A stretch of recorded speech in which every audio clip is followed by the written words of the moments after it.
Being confined to bed with a broken wrist and an ankle has its sets of advantages.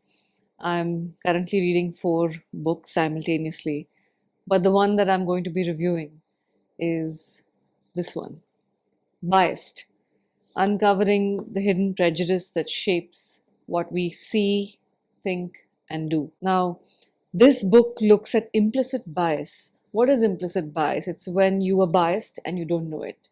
How you behave, feel, act is all influenced by this invisible bias. It becomes part of you and strongly influences your attention, your memory, your perception, and thereby your actions.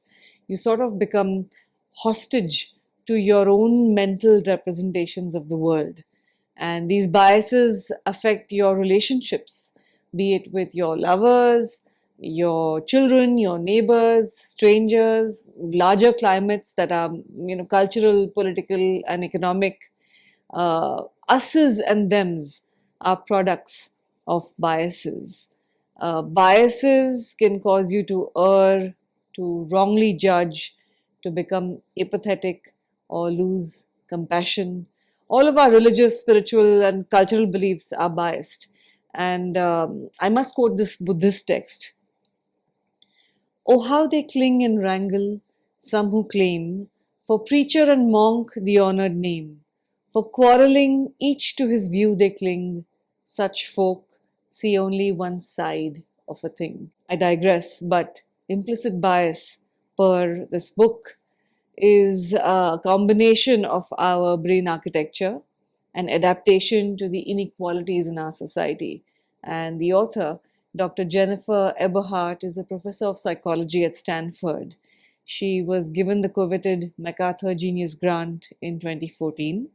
She's an American scientist, and her lab was one of the first to use neuroimaging studies to demonstrate that there was a neural component to same race advantage in facial recognition. Now, what this implies is that the brain tunes itself to our experiences while we move through life, and this means that it is the lens through which we see the world. It's scary if you think about views and beliefs that you hold very dearly having these kind of implications in our personal, professional, and political spheres. Being completely predisposed, jaundiced, or slanted. I know that the author uses race as her example, but you can substitute this with socioeconomics or caste, for instance, to learn about what are toxic associations. Why do we think and feel in a certain inflexible way at times? Why do we have certain rigid attitudes? What is a confirmation bias? Why do we become hostage to our representations of the world? What are the consequences of cultural, political, and economic us's and them's? Why are these beliefs so resistant to change? The book falls in the non-fiction genre and gives a lot of American statistics that at times may not be directly relevant to the Indian context, but indirectly they are.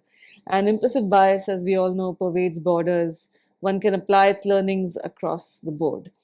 The author also gives us several personal anecdotes to illustrate her point.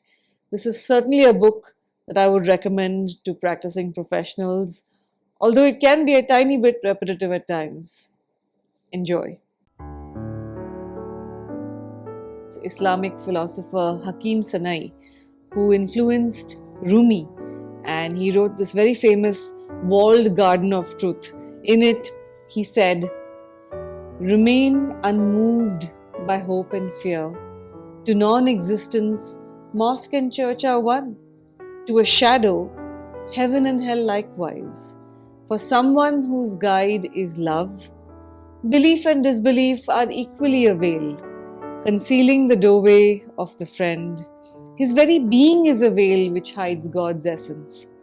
Until you throw your sword away, you'll not become a shield. Until you lay your crown aside, you'll not be fit to lead."